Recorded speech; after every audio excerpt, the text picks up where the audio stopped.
নিয়ে নিয়েছি। প্রথমে আমটাকে নিয়ে নেব, আম, রসুন আর কয়েক কোয়া কাঁচা লঙ্কা, রসুন চটকে নিয়েছি। এবার আমটাকে ছাড়াবো।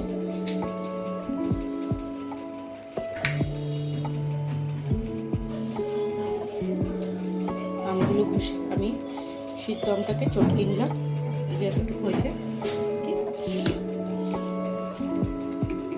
এবার এর মধ্যে দিয়ে দেবো কাসুন্দি।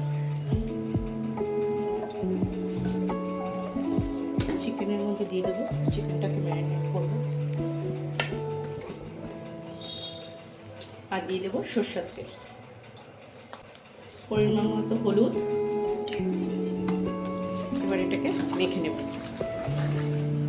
দিয়ে দেবো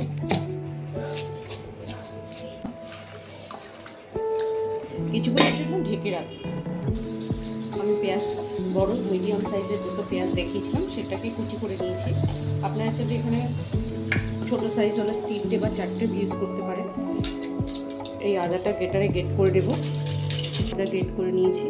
গরম জলে বাটি বসিয়ে দিয়েছি, জল নিয়ে বাটির মধ্যে 4টে এলাচ, দারচিনি, লবঙ্গ দিয়ে দেবো, ইউজ করবো। জলটা ফুটে গেছে। আমি রান্নাটা সরষের তেলে করছি, হয়ে গেছে। এবার পেঁয়াজ কুচিগুলো তেলের মধ্যে দিয়ে দেবো। বড় সাইজের পেঁয়াজ দিয়েছি, আপনারা চাইলে মিডিয়াম হলে 3টে ইউজ করবেন। লবণটা দিয়ে দিলাম।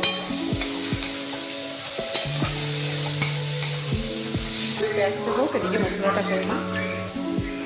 আমি দিয়ে দেবো 2 চামচ ধনিয়ার গুঁড়ো। জিরের গুঁড়োটা ইউজ করছি না।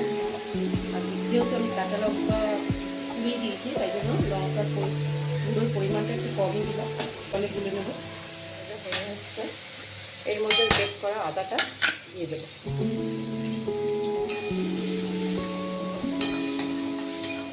এবার গুলে রাখা মশলাটা দিয়ে দেবো। দিয়ে দিলাম, ম্যারিনেট করা চিকেনটা দিয়ে দিলাম।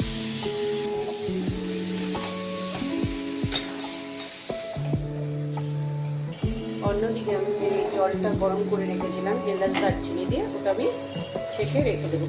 ছেঁকে রেখে দিয়েছি। অন্যদিকে চিকেনটা কষাবো। কষা থেকে জল ছাড়া শুরু করেছে। জলটা দিয়ে দিয়েছি, কষানো হয়ে গেছে। জল দিয়ে দিয়েছি, জল দিয়ে চাপা ঢাকা দিয়ে ঢাকনাটা সরিয়ে দেখি প্রায় হয়ে এসছে। এরকম 1 চামচ ঘি। রান্না প্রায় কমপ্লিট হয়ে গেছে। রান্নাটা যদি ভালো লেগে থাকে অবশ্যই লাইক তো করবে, আর সাবস্ক্রাইব করে আমার পাশে থাকবে।